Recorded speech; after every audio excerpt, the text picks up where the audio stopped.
Bardhaman medical college ও অনাময় হাসপাতালের চিকিৎসকদের কর্মবিরতি আজ 10ই আগস্ট। গত 8ই আগস্ট আরজি কর হাসপাতালে সেমিনার রুম থেকে মৃতদেহ উদ্ধার হয় দ্বিতীয় বর্ষের ছাত্রী ডক্টর মৌমিতা দেবনাথের। তার নৃশংসভাবে হত্যার শাস্তির দাবিতে বিক্ষোভ নার্সিং শিক্ষার্থী, সিনিয়র চিকিৎসক, স্বাস্থ্যকর্মীরাও স্বতঃস্ফূর্তভাবে যোগদান দিয়েছেন। বর্ধমান অনাময় হাসপাতালে জরুরি বিভাগ চালু আছে। আন্দোলনকারীদের দাবি, ছাত্রী খুনের সাথে যারা যারা যুক্ত প্রত্যেকের দৃষ্টান্তমূলক শাস্তি চাই। শুধু একজনকে নয়, সমস্ত দোষীদের অবিলম্বে আটক করে যথাযথ শাস্তি দিতেই হবে।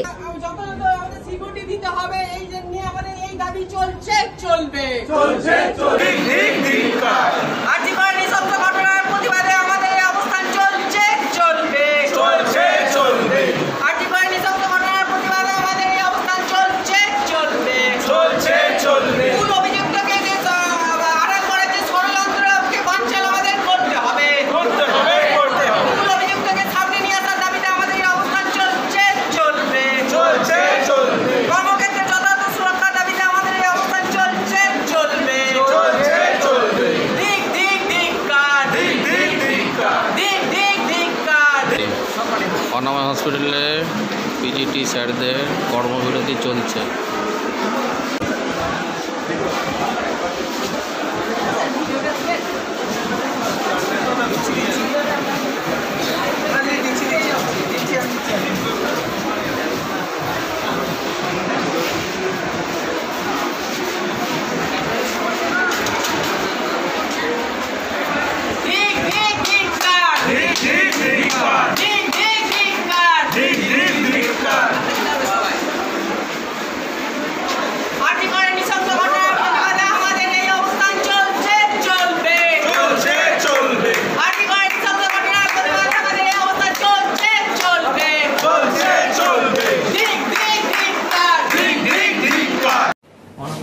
রেসিডেন্ট কার্ডিওলজি, আপনারা সবাই একদিনে জানেন যে 8 তারিখ রাত্রিবেলা একটা খুবই জঘন্য ঘটনা ঘটে গেছে আরজি করে।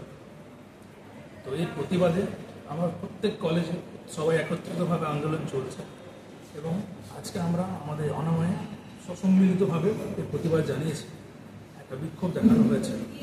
আমাদের দাবি যত তাড়াতাড়ি সম্ভব অপরাধী যেমন ধরা হোক, তাদেরকে শাস্তি দেওয়া, এটা আমরা চাই।